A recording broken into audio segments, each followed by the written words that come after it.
Hello friends, GK गुरुजी अड्डा के YouTube platform पे मैं शैलेश आप सभी का हार्दिक स्वागत करता हूं। प्यारे साथियों, जैसे कि आप सभी को पता होगा, आप सभी का रीट का एग्ज़ाम फरवरी माह में होगा। उसी को ध्यान में रखते हुए हम लोग लगातार क्लासेस चला रहे हैं और आपके लिए लगातार प्रयास कर रहे हैं। तो प्यारे साथियों, आप लोग अगर चैनल पर नए हैं तो सबसे पहले चैनल को सब्सक्राइब कर लीजिएगा, वीडियो को लाइक और शेयर जरूर करिएगा। ये जो टॉपिक है बाल विकास की अवस्थाएं, स्टेजेस ऑफ चाइल्ड डेवलपमेंट, यहाँ से 2 नंबर आपके एग्जाम में जरूर आएंगे प्रश्न। तो 2 नंबर के प्रश्न जब आने हैं तो बहुत अच्छे से देख लीजिएगा। मात्र 10 मिनट की वीडियो है और 10 मिनट की वीडियो में आपके 2 नंबर अगर आपको मिल रहे हैं तो कितनी इंपॉर्टेंट वीडियो है। मैं छोटी छोटी वीडियो इसीलिए लेकर के आता हूँ, बहुत लंबी वीडियो बनाने से कोई मतलब नहीं है। छोटे छोटे टॉपिक बहुत छोटे छोटे वीडियो में अगर कवर कर दिए जाएं तो आपके एग्जाम के लिए आपको बहुत ज़्यादा बेनिफिट मिलने वाला है। तो दोस्तों चलिए चलते अपने टॉपिक पर, ठीक है, और देखते हैं क्या क्या चीज़ें हमारे लिए इम्पॉर्टेंट होने वाली हैं। सबसे पहला है प्रसव पूर्व अवस्था, प्रीनेटल स्टेज। ये इसका समय पूछा जाता है तो 9 महीने या 280 दिन। कभी कभी एग्जाम में महीना देता है और कभी कभी दिन देता है, तो दोनों याद रखिएगा।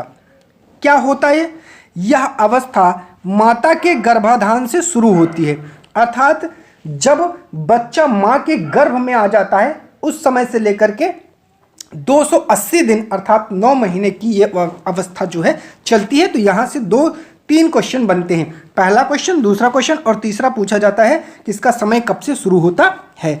चलिए अगले स्टेज पर चलते हैं। अगला क्या है, दूसरा है शैशवा अवस्था, इन्फेंसी स्टेज। जन्म से 2 वर्ष या 0 से 2 वर्ष। बताइए, ऑप्शन में 0 भी दे सकता है तो लगाओगे 0? नहीं, 0 मत लगाना, जन्म से 2 वर्ष लगाना, नहीं तो गलत हो जाएगा। ठीक है, जन्म से 2 वर्ष।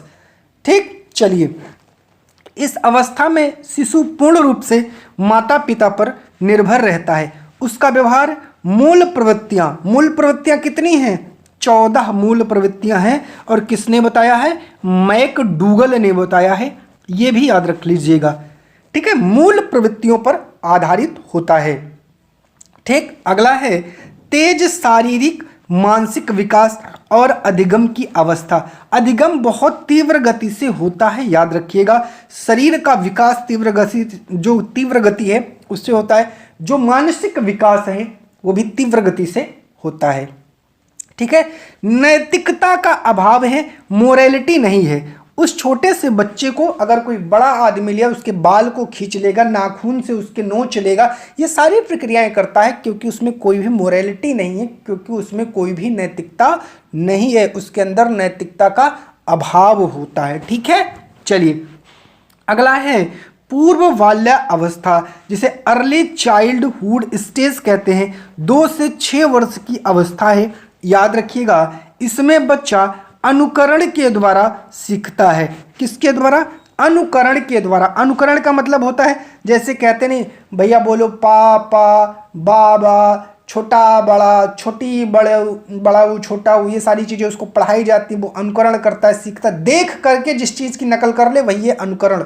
ठीक है, देख करके नकल उतारना जिसको कहते हैं, तो अनुकरण के द्वारा सीखता है। और क्या होता है, इस अवस्था में जिज्ञासा, क्यूरियोसिटी बहुत ज़्यादा होती है। उसके मन में बहुत नए नए विचार आते हैं। अच्छा पापा ये बताइए, अगर मैं चांद पे चला जाऊं तो, ये उसकी जिज्ञासा है।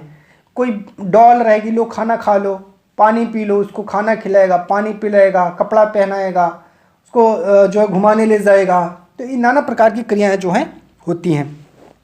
इस अवस्था को खिलौनों की अवस्था कहा जाता है, टॉयज कहा जाता है। इसमें बच्चा बहुत ज़्यादा खिलौने बटोरता है, कहीं जाएगा उसको खिलौना चाहिए और विभिन्न प्रकार के खिलौने चाहिए। अच्छा, ये घोड़ा वाला भी चाहिए, कार वाला भी चाहिए, और जो अनेक प्रकार के खिलौने होते हैं, ये तमाम प्रकार के जितने भी खिलौने होते हैं उसको सारे के सारे खिलौने चाहिए।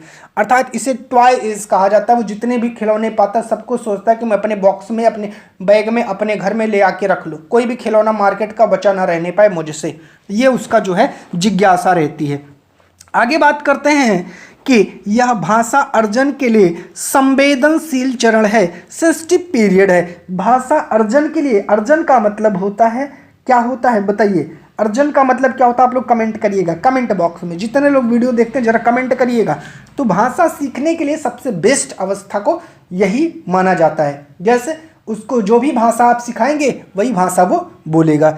इस अवस्था में बच्चा कल्पनाशीलता वाले गेम्स में एक्टिव रूप से भाग लेता है। वो कल्पनाशील वाले गेम खेलता है, जैसे अच्छा मैं भी आकाश में उड़ जाता तो कितना अच्छा होता, अच्छा मैं बंदर के ऊपर बैठ के कूदने लगता तो कितना मजा आता। इस प्रकार के विभिन्न सारे खेलों को वो कल्पना के माध्यम से खेलता है।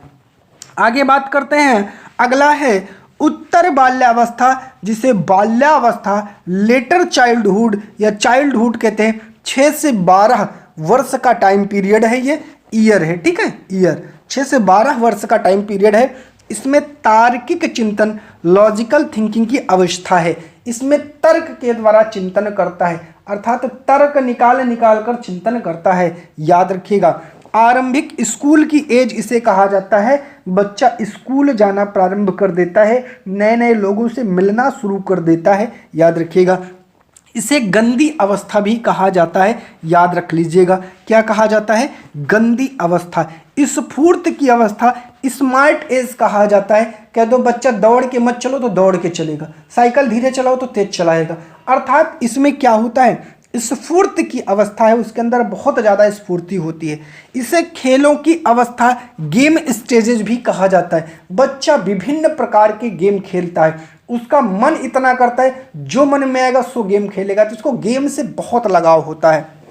इस अवस्था में संग्रहण की प्रवृत्ति विकसित होने लगती है। चीज़ों को कलेक्ट करना, जैसे बहुत सारी पेंसिल कलेक्ट करेगा, बहुत सारे जो है पेंसिल बॉक्स रखेगा, इरेजर कलेक्ट करेगा, और भी बहुत सारी चीज़ों को वो क्या करता है, कलेक्ट करने लगता है चीज़ों को। ठीक है, चलिए आगे बात करते हैं। इससे टोली समूह या गैंग की अवस्था कहा जाता है। अपनी टोली बना लेगा, अपने मित्रों की टोली बनाएगा। अच्छा मैं तुमसे दोस्ती करूंगा, मैं तुमसे दोस्ती नहीं करूंगा, ये मेरे दोस्त 4-5 है, वो 4-5 तुम्हारे दोस्त है। इस प्रकार की क्रियाकलाप जो है वो करने लगता है। इसे जीवन का अनोखा काल यूनिक पीरियड कहा जाता है। मोस्ट इंपॉर्टेंट है, ये भी बहुत इंपॉर्टेंट है, याद रखिएगा। यहाँ से 2 नंबर का क्वेश्चन जरूर आएगा दोस्तों। ठीक है, चलते हैं अगले टॉपिक पर।